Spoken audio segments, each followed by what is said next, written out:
6 जनवरी 2004 ये वो दिन था जब दुबई के सहरा में रेत के ऊपर दुनिया की सबसे बुलंद तरीन इमारत बनाने के लिए खुदाई का काम शुरू किया गया। ये एक ऐसी इमारत थी जो अपने से पहले बनने वाली इमारत से भी 62% ऊंची थी। इस इमारत को बनाने वाले इंजीनियर्स और आर्किटेक्चर्स के जहन में ये ख्याल भी था कि ये एक ऐसी बिल्डिंग बनाई जा रही है जो आइंदा कई सालों तक दुनिया की सबसे ऊंची इमारत बनी रहेगी।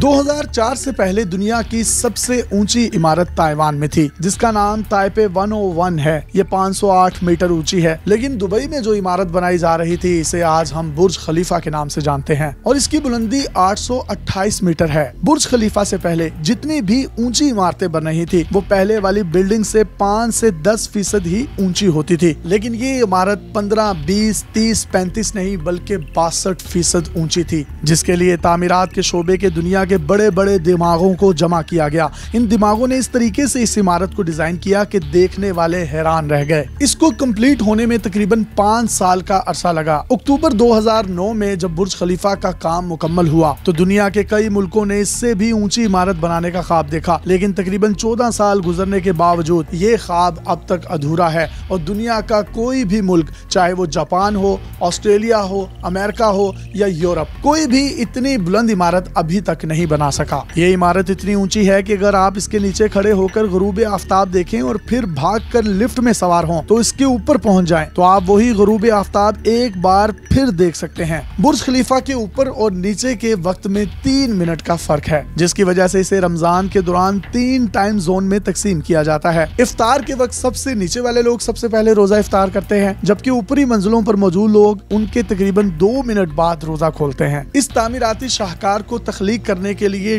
1.5 अरब अमरीकी डॉलर्स की लागत आई है। अगर इसको पाकिस्तानी रुपीस में कहा जाए तो ये तकरीबन 450 अरब रुपए के करीब अमाउंट बनती है। 12,000 से ज्यादा मजदूरों ने इस पर काम किया है। ये तमाम मजदूर 100 से ज्यादा मुल्कों से यहाँ काम करने के लिए आए थे। इसको तामीर करने के लिए तकरीबन 2 करोड़ 20 लाख काम के घंटे लगे, जिनको वर्किंग आवर्स कहा जाता है। इसका मकसद दुबई को मुआशी हब बनाना था, इसलिए इतनी बड़ी सरमायाकारी के साथ इतनी ऊंची इमारत बनाई गई। इसकी तामीर के बाद दुबई ना सिर्फ अपने मकसद में कामयाब हुआ बल्कि उसकी तमाम लगाई हुई इन्वेस्टमेंट सूद समेत वापस आ गई। बुर्ज खलीफा डाउनटाउन दुबई के इलाके में मौजूद है और यहाँ प्रॉपर्टी के रेट्स इतने बढ़ चुके हैं कि आम आदमी तो यहाँ कोई प्रॉपर्टी खरीदने का सोच भी नहीं सकता। अब इस बात को समझने की कोशिश करते हैं कि आखिर अब तक बुर्ज खलीफा से बड़ी इमारत बनाने में कामयाबी क्यों हासिल ना हो सकी। दुनिया के वो तमाम बड़े बड़े तरक्की याफ्ता मुमालिक जिनके पास state of the art heavy machinery मौजूद है, अच्छे से अच्छे आर्किटेक्चर्स, अच्छे से अच्छे इंजीनियर्स मौजूद हैं, वो फिर भी इससे बड़ी इमारत या इतनी बड़ी इमारत बनाने में आज तक नाकाम क्यों हैं? सबसे पहला मसला तो ये आता है कि जितनी ऊंची इमारत होगी उतना ही ज्यादा उसका वजन होगा। इस वजन को उठाने के लिए बुनियादें भी उसी हिसाब से डिजाइन करना पड़ेंगी कि साल हर साल तक ये बुनियादें उस बोझ को उठाए रखें। इसके अलावा जितनी ऊंची इमारत होगी उतना ही उसे तेज हवाओं का सामना भी करना पड़ेगा, जिसकी वजह से बिल्डिंग के हिलने और गिरने का रिस्क भी बढ़ जाता है। बुर्ज खलीफा ने इन सारे मिसाइल पर काबू पाया है। इसका डिजाइन अगर आप ऊपर से देखेंगे तो एक वाई की शक्ल में है। एक ट्राइपॉड की तरह बिल्डिंग के 3 विंग्स आ रहे हैं जिन्हें एक बुनियादी कोर के साथ सपोर्ट किया गया है। इसी डिजाइन की बदौलत इतनी ऊंची इमारत बनी।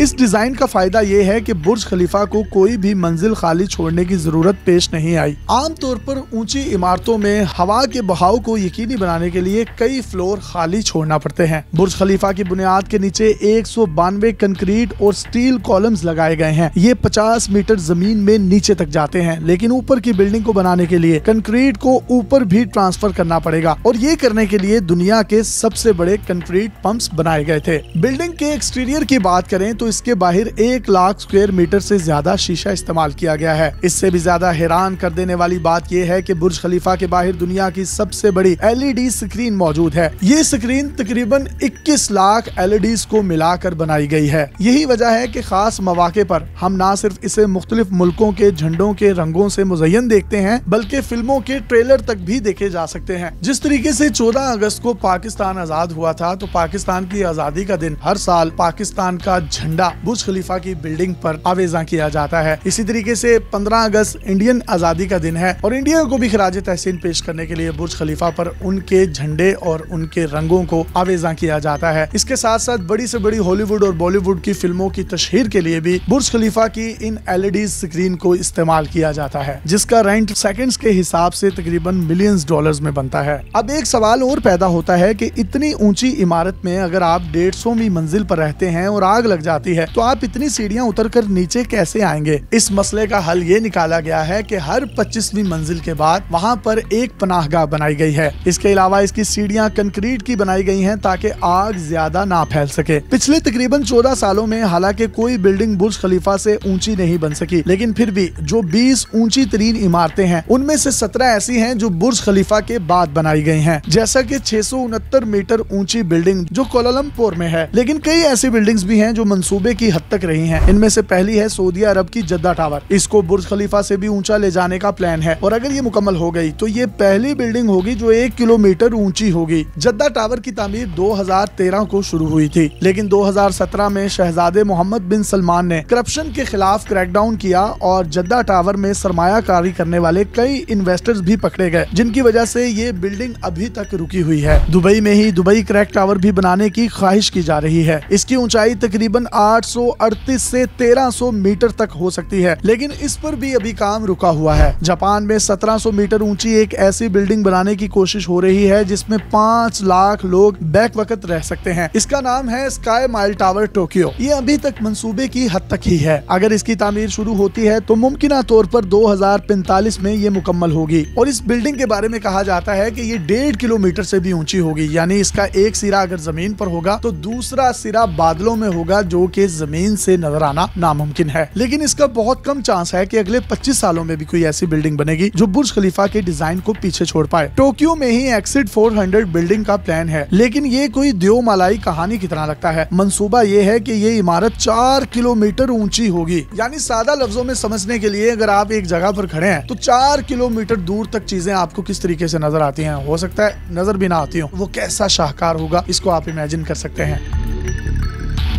बुर्ज खलीफा के ट्राइबोर्ड का जो डिजाइन है, इसका एक मॉडिफाइड वर्जन इस्तेमाल करें तो एक ऐसी बिल्डिंग बनाई जा सकती है जिसकी ऊंचाई 3 किलोमीटर से भी ज्यादा हो सकती है। यानी बुर्ज खलीफा से तकरीबन 3.5 गुना बड़ी बिल्डिंग भी बन सकती है। क्या इंसान आने वाले दिनों में ऊंची से ऊंची बिल्डिंग्स बना सकेगा और टेक्नोलॉजी को इस्तेमाल करते हुए दुनिया को आर्किटेक्चरल और इंजीनियरिंग के उन अरूजों तक ले जाएगा जिसका आज तक शायद इंसान ने सिर्फ ख्वाब ही देखा है। ऐसा होगा या नहीं होगा इसका फैसला तो वक्त करेगा। मुस्तकबिल में कौन कौन सी दुनिया में ऊंची बिल्डिंग्स बनने जा रही हैं, जद्दा टावर और टोक्यो में मौजूद बनने वाली ऊंची बिल्डिंग्स और इनकी कहानियां और इनमें इस्तेमाल होने वाला मटेरियल, लागत और इनकी भरपूर मालूमात लेकर आपकी खिदमत में फिर से हाजिर होंगे। तब तक के लिए अपने मेजबान यासिर शामी को पाकिस्तान के सबसे बड़े digital media network daily Pakistan से इजाजत दीजिए और देखते रहिए डेली पाकिस्तान। अल्लाह हाफिज।